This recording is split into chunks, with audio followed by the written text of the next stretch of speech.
Two things you will be able to take away tonight are the pronunciations of their names. At the library, we've had many months to practice and fuss over what we've been told, so listen carefully.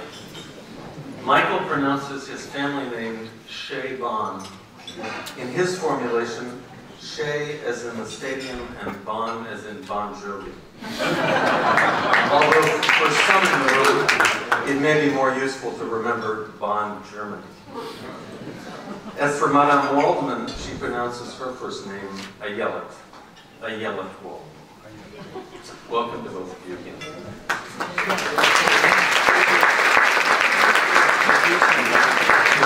As the rest of you tonight have had at least two chances to read brief biographies of our speakers, and many of you I know have been binge reading their books, I will not repeat the basic information that's in front of you. It's not easy to make generalizations about two writers so very different in style and taste. The one whimsical and elusive, the other direct and energetic. I'm not watching what they're doing. The one all over the place, and the other one foot after the other. Intelligence and curiosity they share. Joie de vivre, joie d'écrire. They also share a family of 4 children, now in their low to high teens, in a big house in Berkeley, and in the summers another house in the village of Brooklyn, Maine. I think what energizes the writing of both Michael and Ayelet is their radical openness to form. Science fiction, memoir, lit crit, counterfactual, noir, mystery, historical, and movies galore. I believe we're about to hear about the ways in which individual writers, though they certainly are, they collaborate in the writing life and are useful, if not essential, to one another as artists, and the role their family plays in their creative lives and vice versa. I hope that's what we're going to talk about. I want to give you 2 quotes on these themes. The first from Ayelet Waldman, describing her most controversial book, the best-selling memoir, Money, which Michael told me in an email has sold more copies than all of his books put together. This book, Ayelet writes, and I'm quoting here, is about the perils and joys of trying to be a decent mother in a world intent on making you feel like a bad one. Because it is about me and my experience of motherhood, it's necessarily about the luckiest things that have ever happened to me, my 4 children and my husband. My children have given me their permission to write this book. I always share what I'm writing with them. I check in to make sure they're not uncomfortable and don't feel exposed. And there have been many times when I've decided, because of their trepidation or my own concern, not to tell a story or dwell on a topic. I'm confident that I have not betrayed my children anywhere in these chapters. Still, their permission alone cannot justify the project. The justification lies in the fact that the very writing of this book embodies my approach to motherhood, even, dare I say it, my philosophy. I believe that mothers should tell the truth, even, no, especially, when the truth is difficult. It's always easier, and in the short term, can even feel right to pretend that everything is okay, and to encourage your children to do the same. But concealment leads to shame, and of all hurts, shame is the most painful. The second quote is from a 2012 interview with Michael Chabon, where he's talking about how long it takes to write a book. And having to stick with it, he says, often long past the point where your original enthusiasm has waned, and trying to find ways to renew your enthusiasm over the long haul. The interviewer says, sounds like a bad marriage. It is like a marriage, Michael says, if you can't find ways of renewing it. You can only get by so long on the initial blush. And it leads, for me, almost every single time, at least to one, sometimes more than one, moment where I say, I'm quitting, I'm giving up, abandoning it, doing something else. Again, like in a marriage, you imagine other possibilities. The interviewer says, right, like wanting to cheat on this novel. Maybe with a cute novella from down the street. Michael says, exactly. In my marriage, never. But in my writing life, I have strayed. I've gone out for a while with a hot little Hollywood number, worked on a screenplay, written a short story. Getting the sweet taste of completion in the midst of an incredibly long haul can really help and send you back to the project with a new sense of commitment. Good quote. Michael may not remember this, and I haven't yet reminded him, but in planning for the 2015 Library Gala actually began about 7 years ago in the parking lot of Merrill and Hinckley Grocery in the town of Blue Hill, Maine. There one day I recognized the famous author loading groceries into a hopelessly overstuffed minivan, looking like a typical exhausted father on a hot summer day with kids in the car. Maybe Ayelet too. Believe me, I would normally hold back from the outrageous intrusion, but thinking only of our beloved library in Paris, I accosted him. Mr. Chabon, I'm sure I mispronounced it. He looked up, startled, and I could see in his eyes that in this unlikely place, he'd come face to face with a deranged stalker. I quickly spoke my business. I invited him to be the gala speaker at the American Library in Paris. I'm sure he thought this a likely story.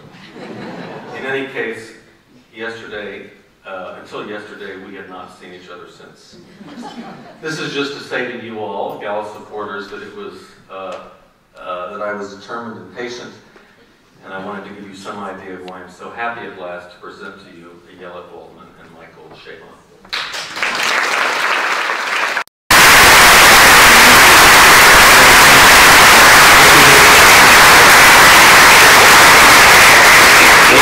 Merci beaucoup. Nous sommes tellement contents d'être là ce soir dans cette ville adorable, cet endroit magnifique, devant tous ces gens bilingues. And we can't wait. We're thrilled to be here, not least because we left our children at home in California, and we have a wonderful week in Paris. Thank you all very, very much. We're still in the minivan. I think Maryland Hinckley, though, is better known as a liquor store I was going to say, yes. than a grocery store. I mean, if selling potato chips makes you a grocery store. So, I think we're going to start just very briefly telling you how much we love libraries and why we're here. We're both devoted to libraries, have always been, and I'm going to say a brief story. When I was growing up in Ridgewood, New Jersey, my mother was and is a very devoted 1970s style feminist. And she raised us on a diet of free to be you and me and egalitarian feminism. If she had, I'm sure she would have burned her bra. I don't know if she had one. But I responded by falling absolutely in love with Gothic romance novels. The ones that were on a wire rack at the front of my local library. And I would read dozens and dozens and dozens of those every week, and it would make my mother crazy that here was this fervent feminist and her daughter was reading about love and romance and nurse romances and Gothic romances and Harlequin romances. And one day, and I would go at least twice a week to the library and fill my bike basket up with these books and take them home. And one day, the librarian who'd been watching me for weeks and months and probably even at that point even a year read these books, and I probably read hundreds of them, she said to me, "Oh, why don't you try this one?" And she handed me a paperback that looked like all of the rest. I think the décolletage was maybe a little more subdued than in the ones I was used to reading, and I thought, all right, I threw it in the basket, and I read it, and it exploded my world. And it was Pride and Prejudice by Jane Austen. And had she not slipped that book into the pile, I would still probably be reading nurse romances and Harlequin romances. But it is thanks to a considerate and subtle and delicate and brilliant librarian that I became the reader that I am and a writer. So thanks to the librarians in the room today. I have to admit that a little thrill of terror went through me earlier this evening when the subject of collecting library finds was mentioned, because I was a big frequenter of libraries all through my childhood, and one of the greatest sources of shame and insomnia in my life when I was a kid was thinking about all the books I had forgotten to return. Recently we were moving some books in our house from one part of the house to the other, and I came upon this copy of this collected stories of John Cheever that I've had for years. And I guess on some level I've always known this, but I had sort of been in some kind of denial. And for the first time in maybe, it was a long time, I looked and I realized I had checked it out of my high school library in 1979, as it turned out. And I was so embarrassed and humiliated, and I didn't quite know what to do, but I decided to send it back, so I wrote a note and I said, I'm very ashamed to have held on to this book. I addressed it to the librarians at Howard High School in Ellicott City, Maryland, and I said, please forgive me for having kept the book for this long, and I'm grateful that high school libraries don't collect overdue fines, because it'd probably be pretty considerable after 36 years. No, we haven't heard yet. No, they're very upset. I don't know if I've been forgiven or not. So we're going to talk today, this evening, about the touch points in our relationship with our marriage and our literary marriage, if I can use a phrase that sounds a tiny bit pretentious. So I think I'll start with our wedding. Okay. How about that? Well, I mean, before you get to the wedding, you're actually, I was married before. That's true. And my first wife was a writer. She was a poet, and when we first met and got together, and then even when we got married, my first book hadn't been published yet. We were more or less peers, and then my book was published, and Mysteries of Pittsburgh, and it did well, and it got a lot of attention. And this imbalance entered our marriage, our relationship, that was not the final cause of its dissolution. It's not what killed the marriage, but it didn't help. And you knew that as we were. Yeah, it was against that backdrop that at our wedding, I stood up, and I was an attorney. I was practicing. At that point, I was a clerk for a federal judge. I was on my way to be a federal public defender. I had been an associate at Debevoise of Plimpton. I believe there are some Debevoise partners. So they're bringing it for Debevoise. Thank you very much. So I stood up at our wedding, and I raised a glass, not something the bride usually does, but I did it, and I promised the assembled room that I would never be a writer, that I would, number one, never get into a competitive relationship with my husband, number two, always provide him with a steady source of income, and number three, provide health insurance, which for those of you who know what the American system is like, is a really, really big deal. And everyone applauded, his family most gratefully, and then we all drank our champagne, and then we fast forwarded just a couple of years later. It wasn't very long, no. Was it that how much of what happened next was that you secretly... Well, that's skipping forward. Number 3 says, great unfinished novel. Oh, which I asked. Oh, well, that was an important moment, because when we met, I was working on a novel that was meant to be my second novel. It was called Fountain City. I had been working on it for 5 years at that point. Yeah. And so when Ayelet met me, I was this guy that I was lost. I was completely lost. I don't think I quite let on just how lost I really was, literally. It was pretty clear. Oh, you could just tell. His mother's reaction to the idea that he was marrying an attorney with a salary was clarification enough. Leaving the finances aside, just artistically, I was so sick of this book. You heard the quote Charlie read. That was the one book that I did not finish. although neither Ayelet nor I knew that at the time that we met. But so she got to know me and meet me as a writer. And a failed novelist. Exactly. Or someone who was in some kind of danger. Now, in all honesty, I could have fixed that book. Knowing what I know now, and having worked together for all these years, I know what was wrong with that book. Yeah, where were you when I needed you? No, you know, I didn't have the confidence then. It was very, she had a lot to learn, because she, you heard her talking about what kind of a reader she was, and she's still a very passionate reader. She reads very quickly, and she reads a lot, and she's always reading, and when I met her, that was the case too. But she was read purely for pleasure, and almost in a way with no consciousness. No, you didn't really think that much about what was going on the other end of the book. Never. Remember that time, very early on in a relationship, he asked me to read something. It was the first time I'd ever read anything in progress, and I didn't. I sort of mentioned,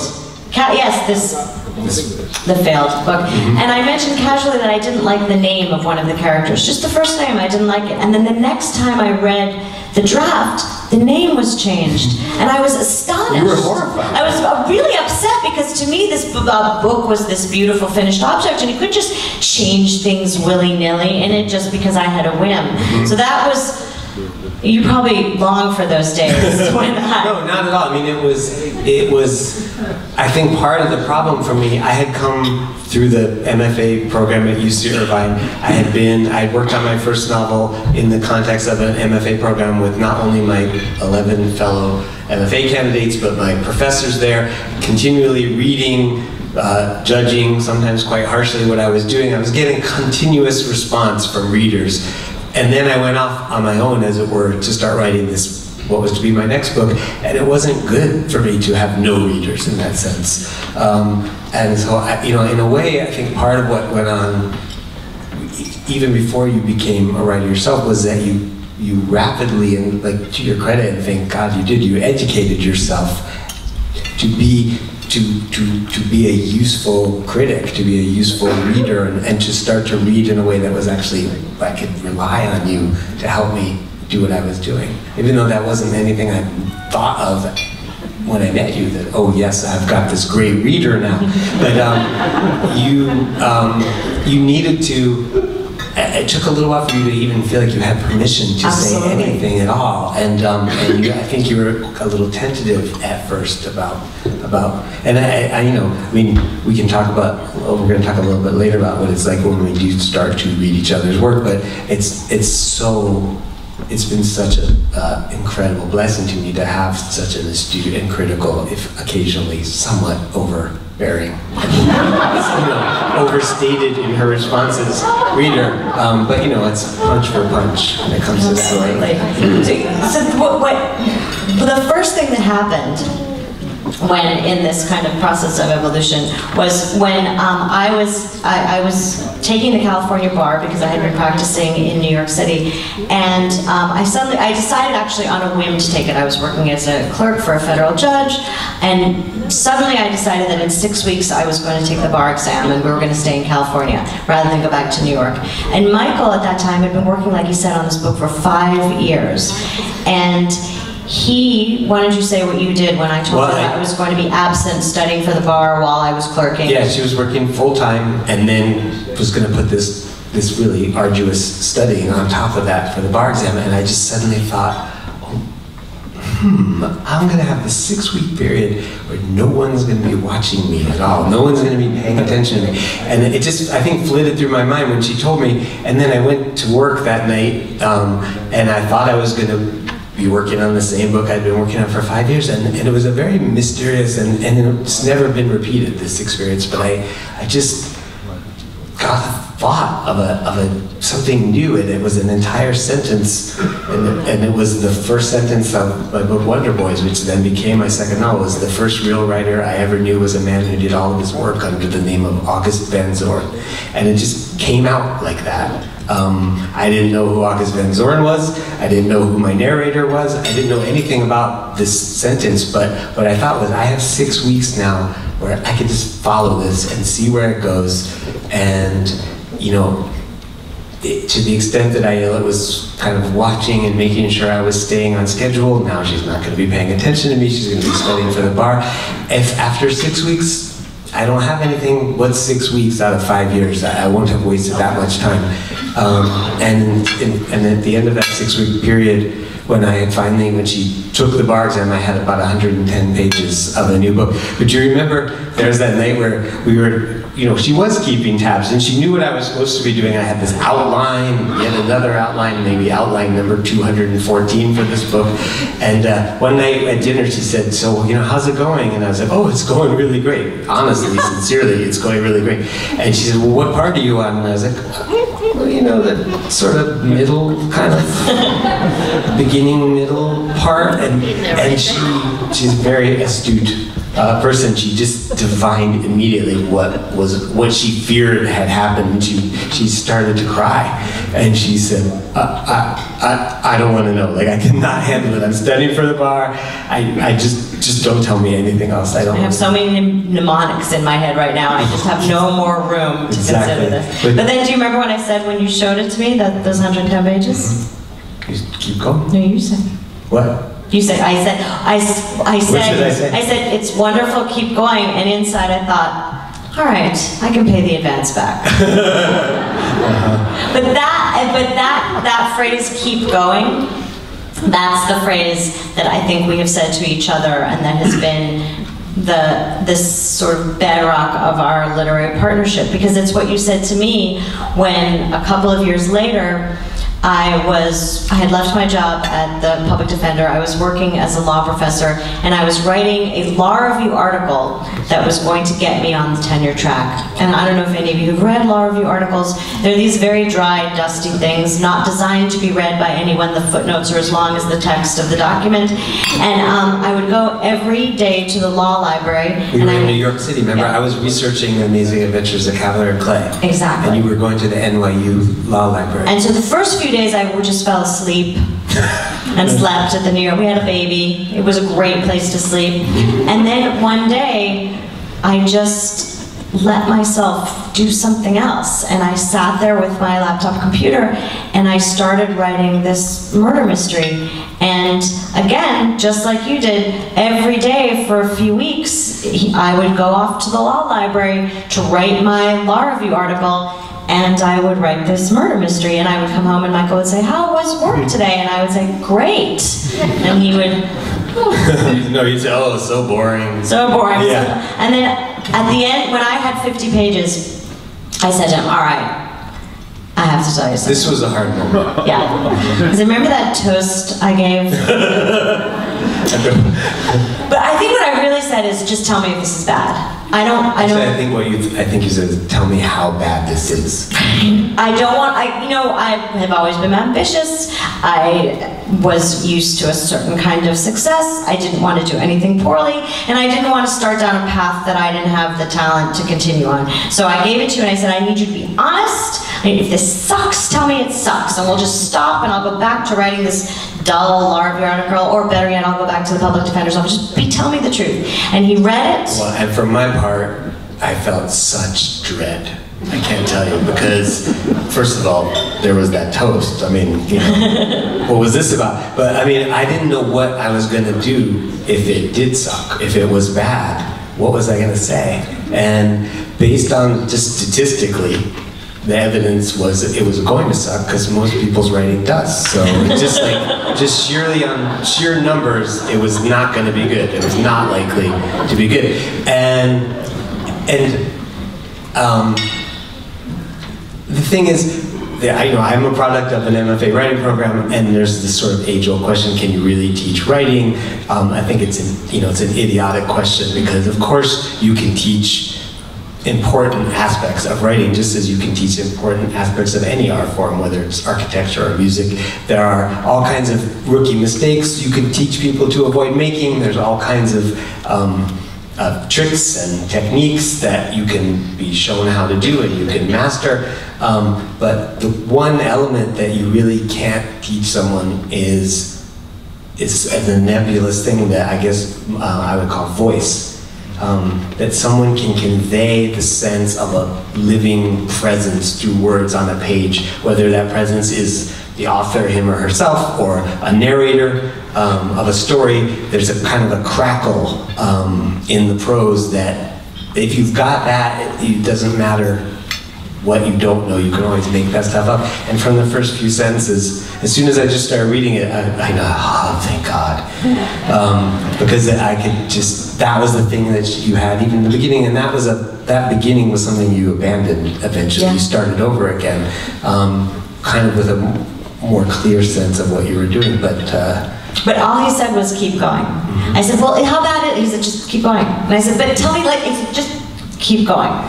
Over and over again. And then I kept going. And I think that was exactly what I said to you when it came time for Cavalier and Clay, when you came to me with that idea.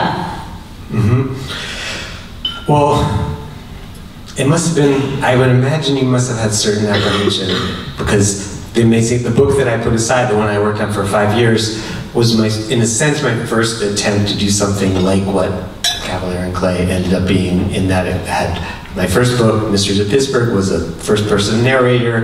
It took place over a limited time period of just one summer. And the book that I abandoned, that was called Fountain City, had multiple points of view, and it had took place in Paris, and it took place in Florida. There's some great scenes down in the sewers and all over Paris. Yeah, I had some good, there was really good stuff in the book. Great stuff in But I couldn't do it, ultimately. I couldn't pull it off. I couldn't pull off the third-person narration. I couldn't pull off a lot of the things. And then what I was talking about doing with what became Cavalier and Clay was, on paper, sounds very similar. It was the same kind of thing, and there was yet no evidence that I knew how to do that. So it was, I mean, I think I never had a doubt for a second, because I know you did it in that book that you threw away. It just didn't work. But I knew you could. And as soon as I saw that sparkle in your eye when you were talking about, even though I could not care less about comic books, God knows, I knew that that book was going to be... Well, that's it. I mean, it's always the passion that you go into a project with, and as much as I think it's the case, you can't subsist on that the whole time you're working on a long project. If you don't start out with that, then there's no point in starting. And I mean, I think, you know,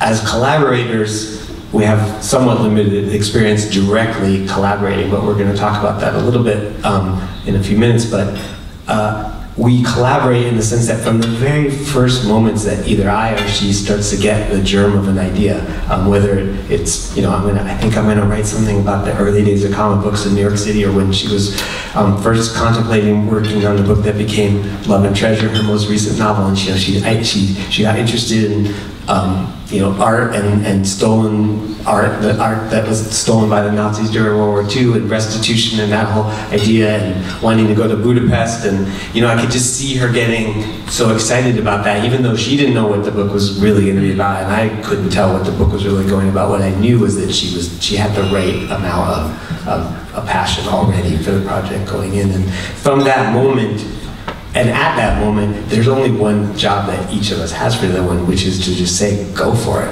Right. I mean, that keep going is the first phase of our relationship in a project. It's keep going, keep going. And then comes the critical phase. And we read everything multiple times. I mean, we read one another's emails before they go out. We read every article, every essay, every book in draft. Not every email, that sounds... Not every email. The important ones. No, like the emails to lawyers. Those kind of emails. I read those. But we read all the time, and we have this dynamic now that has stayed the same since I started writing, and we do, first of all, we do this thing called a plot walk while you're working on a project. Anytime you bump up against something that's difficult, something you can't figure out, I'll say to Michael, or he'll say to me pretty much every day, right, yeah. Well, I need a plot walk. And we drop what we're doing and we go out for a walk. And we just walk in the hills around our house, and we walk in our neighborhood, and we just talk through that thorny problem. And we try ideas out on one another, and we massage and nag at the issue until we've solved it together. Or just ask questions. Well, what about that? Why is that not working? What you know, just kind of ask leading questions, try to get the other person to answer them.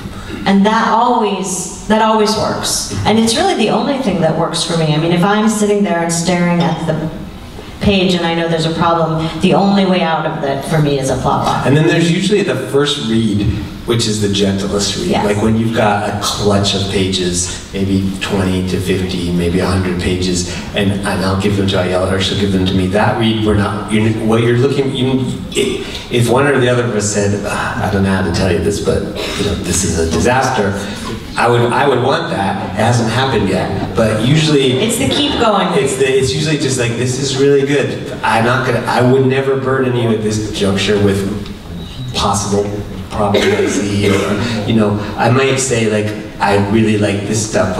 Make sure you put more of that in it.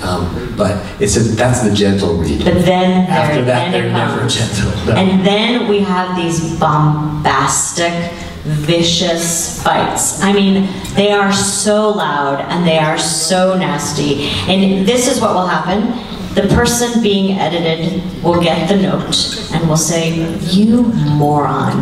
If you weren't so stupid, you would understand what I'm trying to accomplish here. And it's only because you, and that will go on for a little while. And I will say, you know you're going to agree with me eventually, so maybe we could just skip the part where, or he will say that. And always, year after year, now decade after decade, we go through this, and then eventually, sometimes in 20 minutes, sometimes in 2 days. Usually 20 minutes. Usually, maybe like an hour. The person whose project is at issue will say, oh my God, you're right. You're so right. I knew there was, I just didn't want to admit it. The things you get the most upset about when someone's criticizing your work, especially all the way through, even to the end when the reviews come out, the things that upset you the most are the things that you know are true, that are wrong, and that you've known it sometimes for years. That's what's wrong with it, and to have someone point it out and name it is the worst thing in the world. And so the vehemence of my response to a criticism of Ayelet is pretty much directly correlated to just how correct she is in her judgment. And this kind of what would you call it? The vehemence of these debates. We'd stopped noticing what they were like until we worked with a collaborator when we started doing. We have in the past couple of years worked together for the first time. We wrote a pilot for HBO that is dead at HBO, but hopefully we'll have a life somewhere else, that we worked together. Actually, that one went pretty smoothly. That was not bad. But we had some moments. But then we wrote a musical that just debuted off Broadway now it's called Brooklynite, and we worked with a composer and lyricist, and he's a lovely, lovely young man named Peter Lerman. And the first day, we were working together, at some point I looked at him and he was sitting at the kitchen table, ashen. He was convinced he was like, Mom, Dad, no. I think he was convinced that we were getting a divorce and that this was we were using the project of this musical to kind of facilitate the end of our marriage. And we reassured, no, this is just how it works. Then we were like, okay, what's for lunch? Right? And then very quickly he kind of dove into, and within a couple of days he was saying, what are you talking about? That's just, and we ended up making this lovely little musical that's very sweet, and someday you'll be able to see it on Broadway. But that project has now expanded to be kind of a family business, so that the kids at the dinner table, they don't usually do the yelling part, but they will also participate in kind of the critique and the analysis and the questioning. They don't read our work. Let's be clear. Yeah, I mean, that's, I think, one of the most common questions we get, especially, Ayelet wrote Bad Mother, and I wrote a book called Man for Amateurs, in which I talk about Ayelet, and I talk about my kids, and she wrote about our kids in Bad Mother, and people say, like, how do your kids feel about, do they read what you write? And the answer is no. They not only do they not read what we write, but they have no interest, no apparent interest. Well, this is what happened. Our eldest daughter read The Mysteries of Pittsburgh. I don't know how many of you have read that, but it has a fair number of explicit sex scenes in it. And she issued a family-wide fatwa, and all of the younger ones fall in line because she's the boss. If you have multiple children, you know the oldest is in charge, and that's all there is to it. And she basically forbid them from ever reading another word that we wrote.